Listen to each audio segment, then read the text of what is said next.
Hi, this is Joe's Uh-Oh of the Week.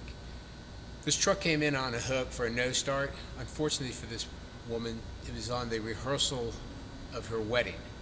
So she had family in town and it was really inconvenient for her.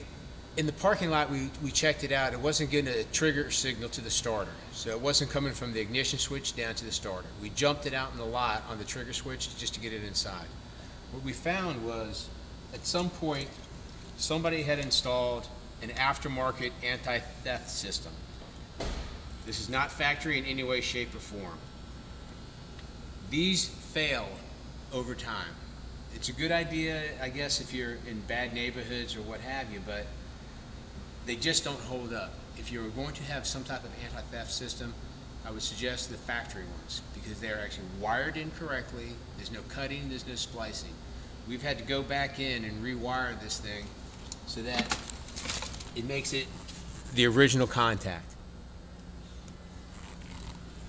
Now we're all good to go.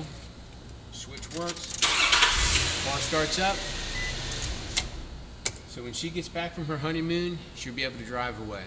Thanks, this is Joe's Uh-Oh of the Week.